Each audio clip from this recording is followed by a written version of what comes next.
It is really great to be here. I really appreciate the invitation, especially because we're neighbors, but also just to come and be with a faithful group of Lutheran men in mission and sisters in Christ, and just to share some time. And of course, I was asked to come and speak on behalf of LTSS, and most obviously just to share a little bit about what's happening related to the decision to relocate the seminary, which is undoubtedly, when we talk about the seminary, what's on the front of everybody's mind these days. But as I've been leading this process with the whole LTSS family, meaning those connected in closer ways to the seminary, but also for the church at large. I've also been speaking about the need to keep in mind that while we have this transition going on, that we maintain this momentum and this focus to live out the mission, especially in the midst of times of change, to stick to the mission that we've been giving, even when familiar trappings for that ministry and mission might be shifting. And so I want to do that tonight too. This is something that is or ought to be familiar to people of faith. We can think about the Hebrew people at the time of exile, especially exile to Babylonia. I'm not making an equivalency between exile and relocation of a seminary, but rather the point is that when you, no, I'm really not. The point is that when you are removed somehow from the physical place, from the trappings and the familiar markings, the signpost, it's normal to wonder, like the psalmist did, how do we sing our song in a new land? That's a normal question when you're moving into a new place. But part of that good news of Emmanuel, that God is with us, is not just that God is with us or God goes with us and is ahead of us, but the reality that God is everywhere already.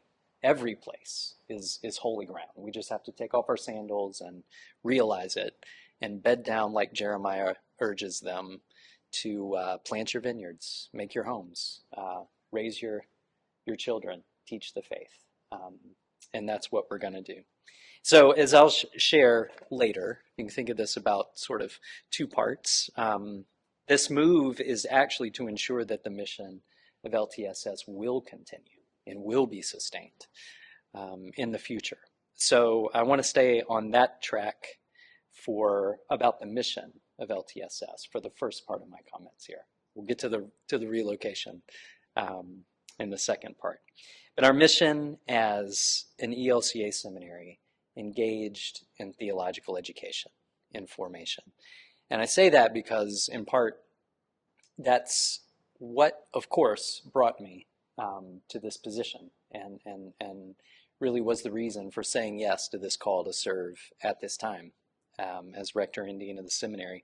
I've been engaged in some way in theological education around the global communion, and both through ELCA missions for more than a decade and ELCA Global Mission at the time, serving in Senegal and West Africa and in the Nordics, and then as the program executive for theology for the entire global communion, for all the 149 churches, the ELCA is one, around the globe, engaged in theological education and formation. Some of that work also, by the way, was in the area of gender justice and masculinity. I did a lot of works with men's groups, thinking about positive masculinity around the world.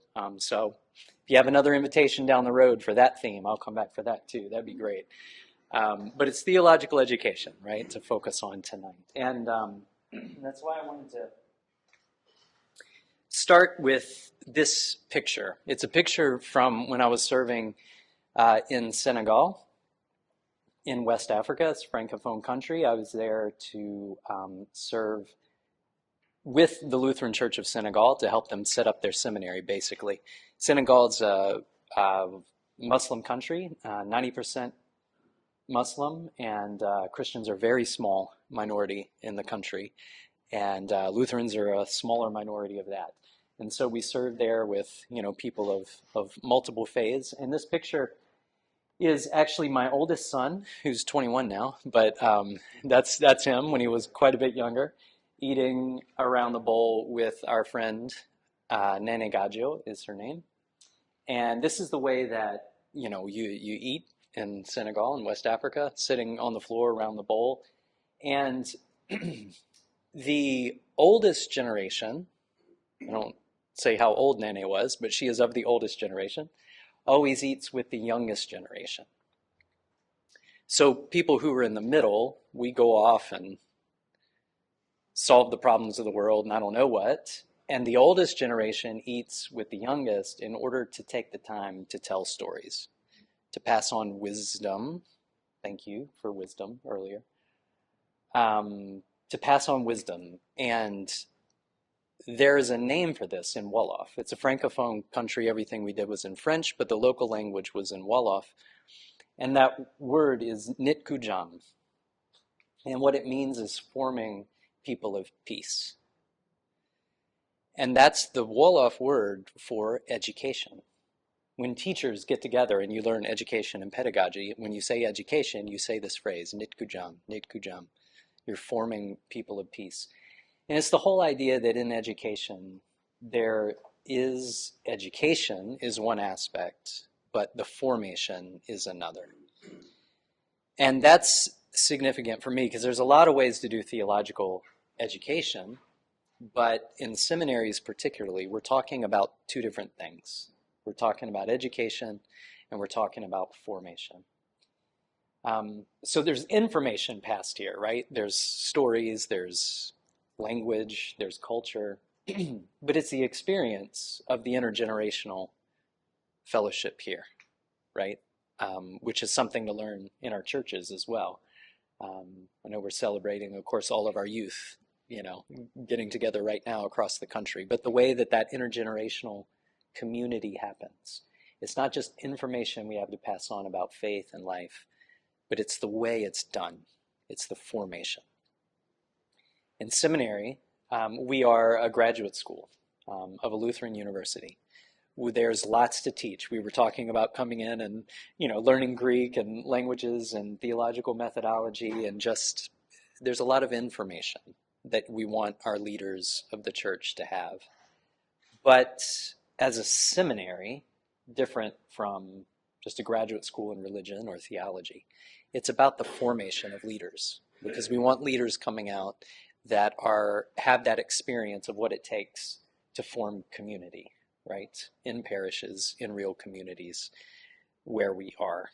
It's about formation of leaders for public ministry. And that is actually the mission of LTSS. And you'll be happy to know this is the last slide. PowerPoint, yeah, PowerPoint. The former general secretary of LWF actually said PowerPoint often takes a lot of power and has very little point. So I'm going to stop there, but I wanted you just to, it's true, but I wanted you to see the words. That the mission of LTSS is to teach, nurture, and form leaders for public ministry. And it's that formative aspect, I think, that makes a seminary a seedbed rather than just a school, where you impart knowledge. In this ministry, actually, Lutheran Men in Mission have been engaged deeply in the life and the sustainability of the seminary for a long time. Specifically, my experience growing up in North Carolina was Lutheran Men in Mission and the Home Mission Foundation in North Carolina, but here in South Carolina, and particularly in the Columbia area too, Lutheran Men in Mission has been involved in that formation, in that experience of sustaining the ministry and the mission of the seminary too, for which we're grateful. So I want to say real briefly that we have a new strategic plan and a new curriculum by which we're living out this mission right now at the seminary.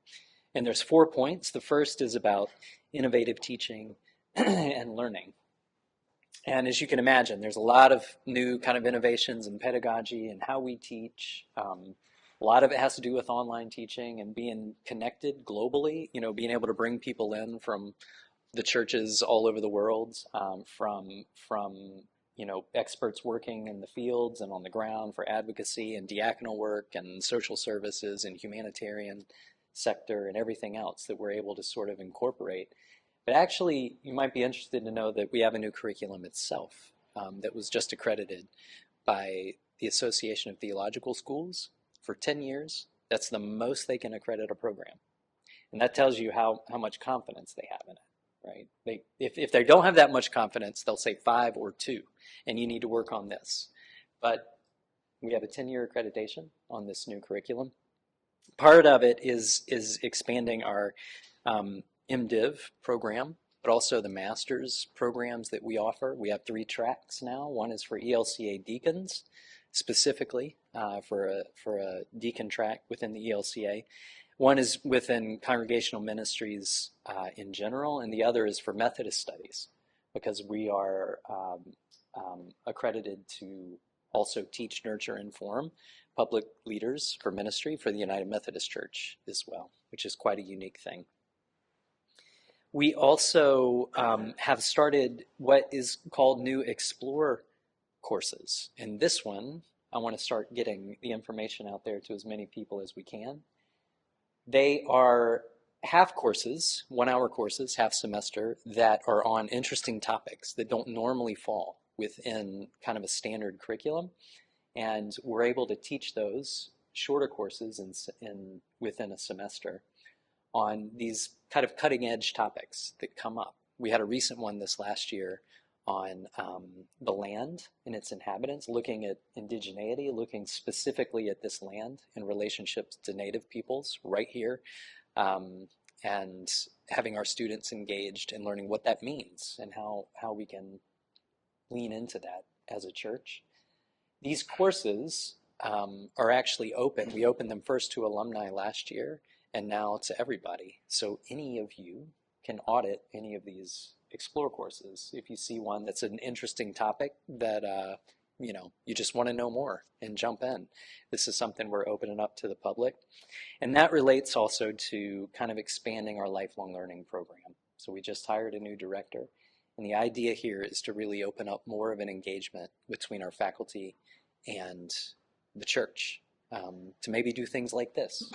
Our professors going out and we're able to teach and host courses, but also to open it up so that people can come in and we can be engaged in formation and education for the whole church, for continuing ed and everyone.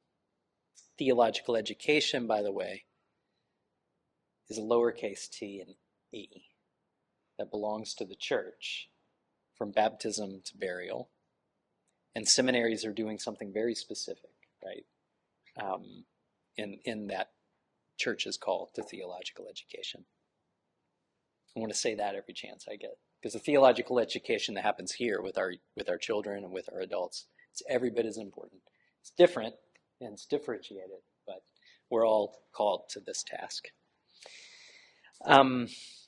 The second one is vibrant formation, and that is that formational piece. And for the seminary, what that means is, of course, the fact that we're rooted and grounded in rhythms of worship, spirituality, the formation of community, the field education that our students are engaged in, which hasn't changed very much. It's gotten diverse, but it hasn't changed. Don't fix something that ain't broke, right? And also, of course, the rhythms of weekly worship, daily worship, throughout the weeks and throughout the seasons.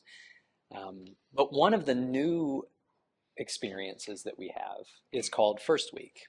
We have now about half of our students that are online, which is amazing because we can have access to theological education and formation for people that otherwise couldn't afford it because they couldn't move, they couldn't leave, they have to care for parents or children or be bivocational and continue work, but now they can access it.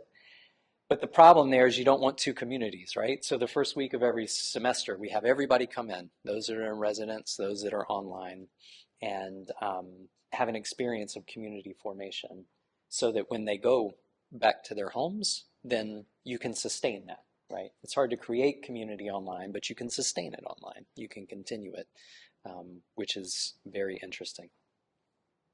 The third point is dynamic partnerships, and this is recognizing that formation happens in the midst of partnerships. In Columbia, we have local partnerships with Koinonia, a children's program, local schools, local field ed parishes that are around that host seminarians, right? And provide a place for that on-the-ground learning and experience. But it's also about partnerships ecumenically. And I mentioned, we have partnerships with the United Methodist Church to train their students and future leaders as well, and growing partnership with Cooperative Baptist Fellowship. And it's worth saying, I'm going to keep saying that, this is going to get longer and longer, but it's worth saying that LTSS in 1832 hired its first non-Lutheran professor, Azelius. Now he was Moravian, so that's hardly far outside the family, but at that time, that was pretty radical. And they wrote into the constitution of the seminary at the time that for the social fabric of a young nation, it was important that the kind of education we do here be ecumenical. They didn't use that word, that's my word, but they said that it was important to have different denominations represented. So it's actually not a modern thing. And LTSS has been doing this since 1832, which I think is a story we need to tell, and we continue, because Lord knows we need it more now than ever. And then the fourth and the final one is telling our story. And this has to do with comms and marketing. That's true. We want to get our story out there. We want to harvest stories of alumni and people, who have a story to tell about LTSS. But it's also about our story evolving. And what is it that the seminary is called to become? Which is part of the story of what the church is called to become at any given time. And so that's a nice pivot now into what it is that we're becoming in this moment. So I want to say a few words too about the transition. Because part of that story of forming public leaders, as I said, has been the identity of this place since it began in 1830. And I'm personally proud to say, while you heard that I went to Gettysburg, and we were discussing reasons I did at the time, but my great-grandfather was W.G. Cobb, and he was in the entering class, the first class here in Columbia in 1911. There's a picture of him I could show you on campus. He's standing on the steps, and I bet he has white paint on the bottom of his shoes because I know it was still wet. And he was in the first entering class when Beam Hall opened that year. And since then, from my great-grandfather to my grandfather to my uncle and now to me, for 5 generations, there's been somebody in my family at Southern. And now it's me. And across all those generations, I know that many of you and your families have also been the same and been nurturing and working and sustaining the mission of what we're doing as a church together at LTSS. And so many of you probably know, but some of you may not. It's always worth saying that, since 1830, the seminary has been on a journey of sorts. We got used to it being here for 113 years, but it started out in Pomeria, then here in Lexington, and then Newberry and Walhalla and Roanoke College, even in Virginia, and Mount Pleasant, and eventually only, to Columbia. And through that time, the history of the seminary, I think, is instructive for us today because they faced financial challenges, wars, multiple closures, the death of the entire faculty, where they had to wait 2 years and start over. Dr. Melanie Dobson, actually, when I was interviewing, I was asking about words to describe LTSS, and her word was scrappy. And I love that because it's really true. I mean, LTSS has weathered a lot in its history and stayed faithful to it. Um, we've always found a way to persist, to discern, to follow the wisdom of how to live out this call that's been entrusted to us. Um, this is important because today in higher education, there are some headwinds that we're all facing. And now I lump seminaries in with all schools of higher education. I mean, if you watch the news for just a little bit, you can see that this is not sustainability of higher ed institutions is not something LTSS is experiencing alone. And there were 126 closures or mergers in higher education in the country last year, just last year. And we're talking about major universities that are having to either merge or close doors. So all of higher ed institutions have to be nimble these days. And we have to find creative solutions just to sustain keeping schools open. And you'll probably know that all of the ELCA seminaries have had to take some sort of actions in the past years, right? Either merging or selling properties or sharing properties. And so this, I say this because there's nothing in the story that is particularly unique to LTSS. What is unique is how it is that we can respond to this. And this was after multiple years, the Board of Trustees at Lenorine last year made the decision that in order to sustain the seminary, that the decision would be to relocate to Hickory. And of course, the budgetary reasons there, well, the good news is it's just a budgetary reason, right? It's not a sort of exigency situation needing to leverage property. It's nothing like that. It's a budgetary decision where you can consolidate and have one campus and therefore solve the problem. And it's a commitment to sustain, the seminary, where if you tried to continue to do it this way, you would definitely find a limit, that it would just simply wouldn't be sustainable to maintain two campuses. So it's a bold action, but with that, there are going to be quite a lot of wonderful aspects to the formation and the education that our seminarians are able to access in Hickory.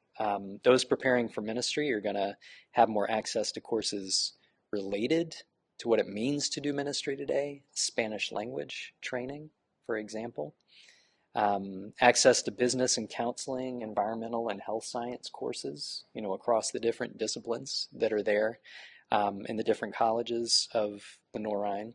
The student experience is going to be great, access to the food services and cafeteria, the sports and the arts and everything else that's going on campus.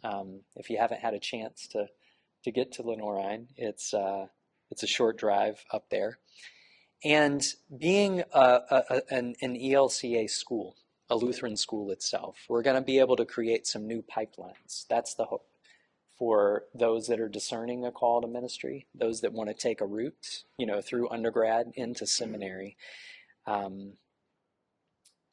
Part of that, and I want to say this just to get it out there before some time for maybe some questions, is to say that the library is, of course, going also. So the great resource for education, which is the library itself, that is an absolute jewel for the region, but also for the country, and the Eastern Cluster of Lutheran seminaries is going with us.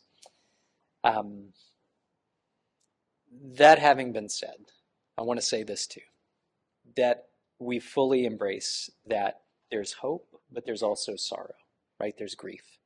And the place itself has become a sanctified place for all the worship, the life transitions, the formation, the education that's happened there, the church events, where generations of leaders have learned and been formed. And we are going to mark this pilgrimage with services of decommissioning at the seminary, some concerts and organ recitals in this coming seminary that are going to lead up to the decommissioning on November 20th. Everybody's invited if you want to come to that. And then on the flip side, when we open up classes after January inside this semester, the spring semester 25, with an opening Eucharist there in Hickory. At the same time, we're going to be deciding on what artifacts can go with us, the space that we'll have, so those things that mark the sort of seminary visual identity, that we'll have to be able to take with us to the new place in Hickory. I want to end just remarks before seeing if there are any questions or thoughts from you by saying also that the language is important here. And I want to be helpful in terms of leading this transition, that this is not a closure. It's not a reorganization. As Christians, we like to jump quickly, I think, to language of death and resurrection, but this is not that. I'm quite acquainted with grief and death, and so are you, and this is not that. This is a pilgrimage. And pilgrimage is about a process of becoming. It's about trusting that God is calling us into a new thing and taking it on. Saying yes and taking the steps to see what lies ahead. And I've said this in other spaces, and I'll say it here, that even if I had known this decision was coming when I was interviewing, I would have still said yes. Because I believe so much in what we're doing and our capacity to do it and the partnerships to do it, that I know that we'll be able to sing this song in a new place. You're going to have to drive a little further to come see me, and when you invite me back to talk about positive masculinity, but I'll come down the road. It's not that far, right? But what I want to do in the meantime, and here's where I'll end my words, and we can have a little conversation if you want. But all along this path of transition, I want to keep our eyes up, both within the LTSS family and across the church, the ELCA, with my seminary league colleagues, and I'm actually going up to speak with church-wide staff in a few weeks at a training for them. I want us to keep our eyes up on these larger trends so that we can better use our gifts and time and talents to continue this tradition that belongs to us as Lutherans in education. And as well, because these conversations about vocations actually belongs to the entire church, right? We all have something to gain by making our conversations around vocation much more robust. And in order to lift our eyes, I'm trying to point everybody to 2030, the year 2030, because that will be the 200th anniversary of the seminary. And at that time, it's my intention, and so to the Board of Trustees for LR, to be celebrating the seminary in a way that we're looking to the next 200 years. And it's also the 500th anniversary of the Augsburg Confession. And for us Lutherans, that's a big year. That's a big convergence there between two important dates.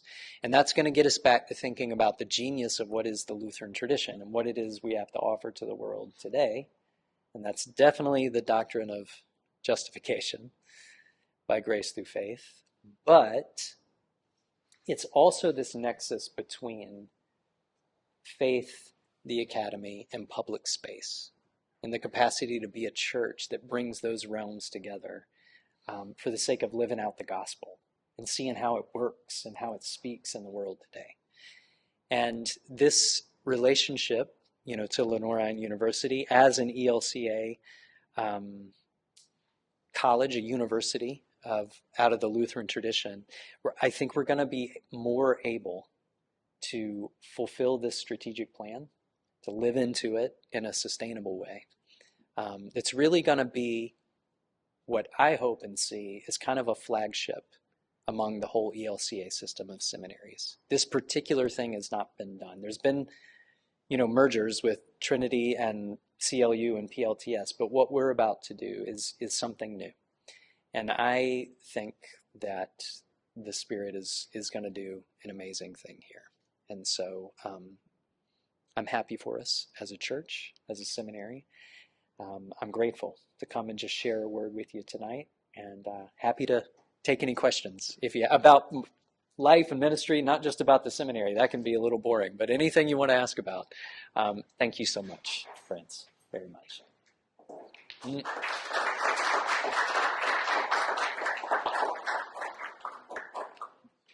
Dr. Rick, Yes. you mentioned earlier that the decision on what you can take, what you won't be able to take. My mind right now goes to the Crumley Archive. Yes. Yep. So the Crumley Archives is actually a separate entity, right? It's actually an ELCA mandate that created the Crumley Archives. So each region has an archive. And where it was possible, they aligned that archive with a seminary. So the same was Region 8 with Gettysburg, ULS. So they actually have a completely separate board, and they've been meeting at the same time.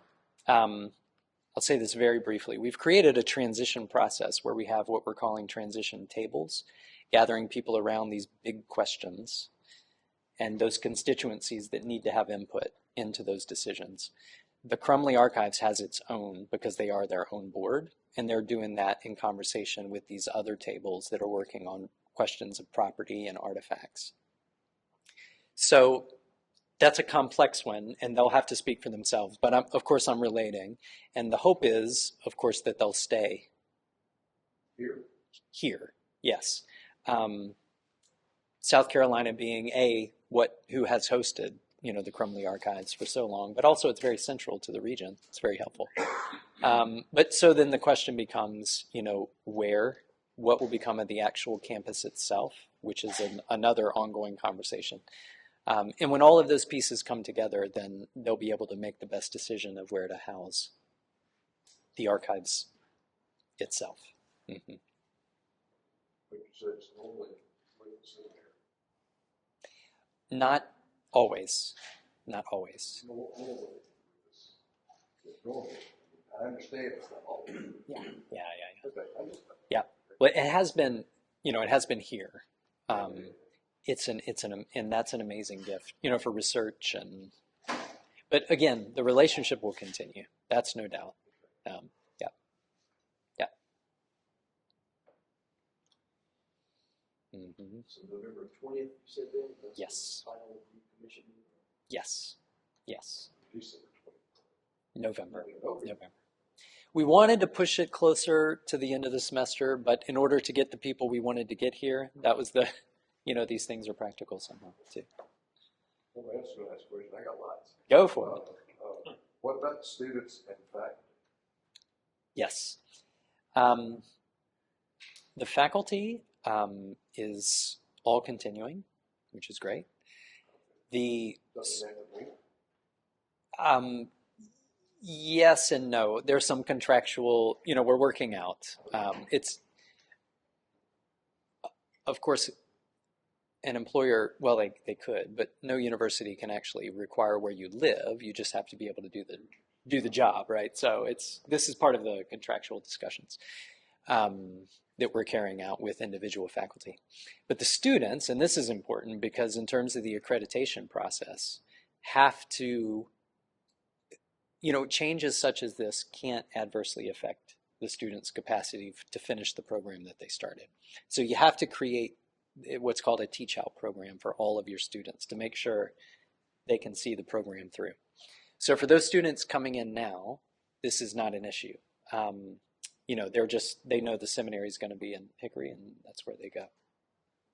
But we're making that move in the middle of an academic year.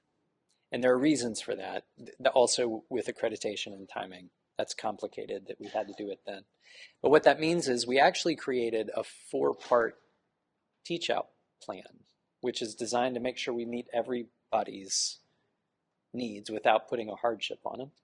And this is kind of cool because if you can imagine, especially interns that come back this year, right, this summer, finish their internship, that would require 2 moves from internship and then within 6 months to a new place. You can't do that.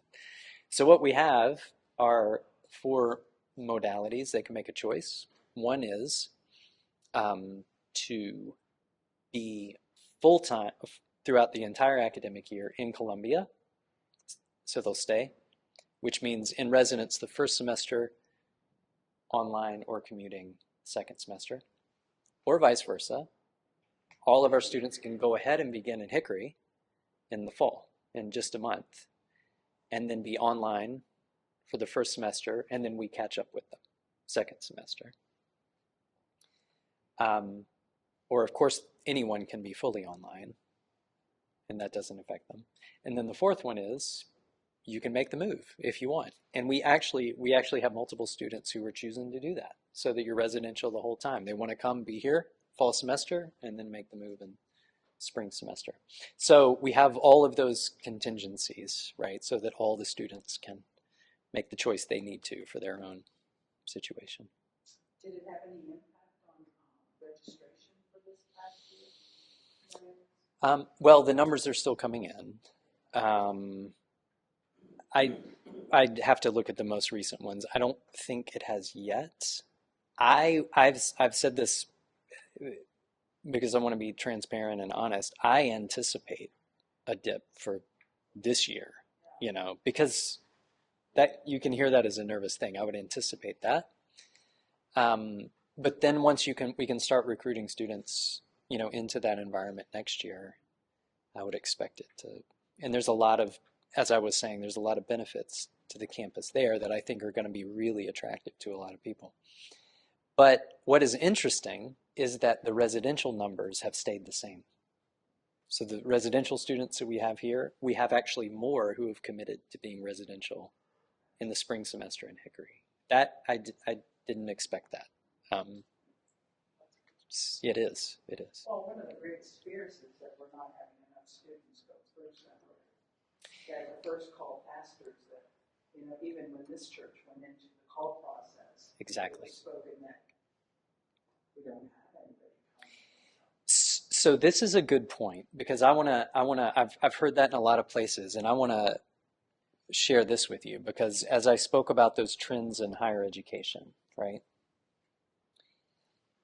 If Southern Seminary got 90% of all the seminarians next year, our enrollment numbers would still be below what they were in 2007. So let that sink in just for a minute, because what it means is that what we're talking about is a decrease across the country in people seeking to go to seminary to become public leaders for the church. So a lot of times we hear this story that, it's about as if it's competition between seminaries to get students, and we're somehow losing, our enrollment's going down. No. And not just ELCA, I'm talking Duke, Vanderbilt, Wake, everybody. Enrollment is going down simply because of the lack of people who are discerning a call to ministry.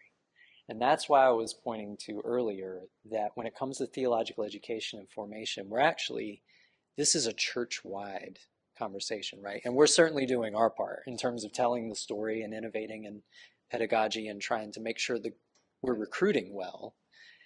But this starts with our children, right? And our adults too, but with our youth. God bless all those that are gathering in New Orleans right now to say to them, have you thought about a call to ministry? Whether it's word and sacrament or word and service or lay ministry of some sort, but have you thought about being a leader in public ministry? That's the way to increase enrollment. We're always trying to improve recruitment, but that's different than vocational discernment. among our young people, right? So that's a call to the church, and we all share That that. goes to the point you made very early in your talk, that theological education should Yeah, happen right here. that's right. That's right. It's so vital. So vital. Yeah. Sorry. No, please. What's going to happen? No, it's going to be up to Russell to cut us off. So go ahead. I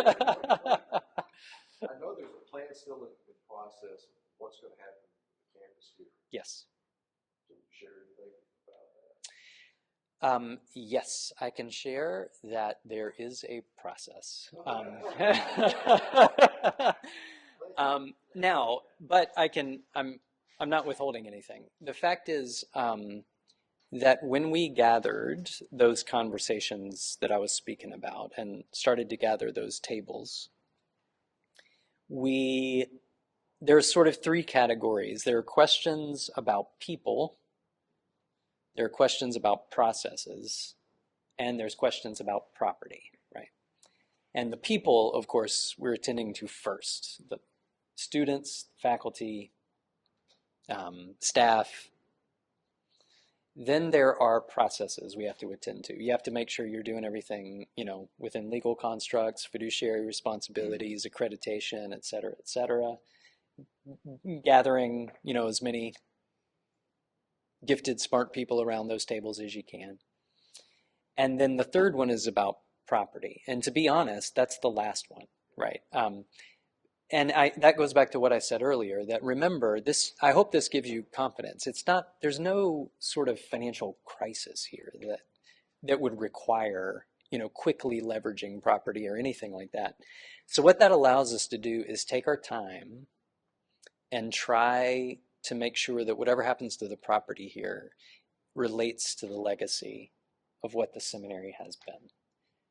So in other words, we all know in development and progress, that would be easy to just come in and bulldoze the thing and whatever's the highest profit and you move on. But that's not what we want to do.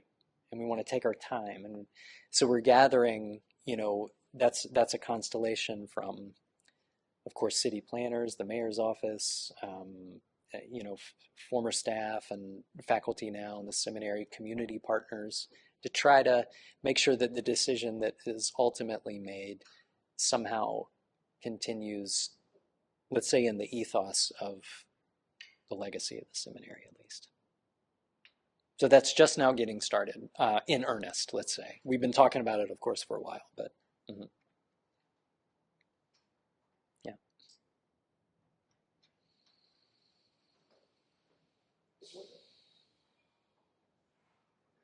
Yeah.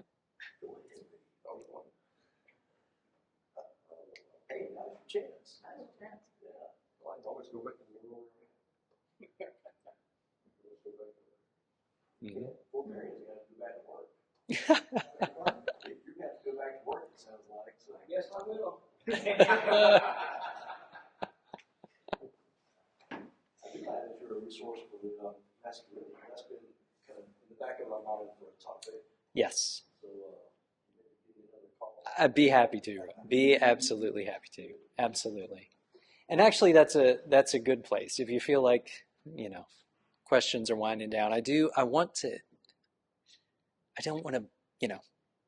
I'm drawing our attention to higher trends. I don't want to be negative about that either.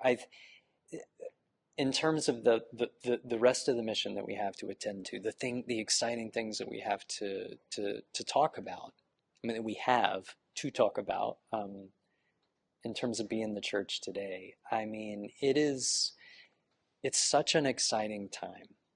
And I was saying earlier, one of the other reasons that I said yes at this particular time to come home in this way, after doing this around the world for 17 years,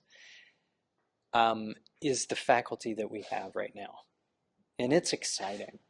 And the kinds of questions and conversations that we're having are really at the heart of what it means to be the church today. And I think that, we all don't have to look far to see the pressures and the changes in terms of the landscape for being communities. And I just want to thank you here at Zion for just the amazing work you're doing in building this place and this community. That's hard work. The questions that we face, of course, publicly are getting, well, they feel like they're getting harder. They're changing, let's say it that way. But that's where the tradition of our faith kicks in. And the story about who we have been and who we are and where we've come from helps us to see that this is not, these things are not insurmountable. And, you know, Jesus started with 12. And the Lutheran tradition started with 3, 1 faculty. And we have no reason to, we have things to lament, but we have no cause for despair because of the hope that's in us. And it might be different, but it's gonna be beautiful. And that's where our hope lies anyway. So I appreciate the partnership. That is beautiful. We have things to despair. We have things to lament. Mm-hmm. Absolutely. That's pretty simple. I mean, not simple. But Yeah. Well, no, thank you for saying simple. That's the truth. Yep. It can be that simple. So I hope I've shared a little of the hope that's in me, because it's real. And we're going to do the thing. Thank you, friends. I appreciate it.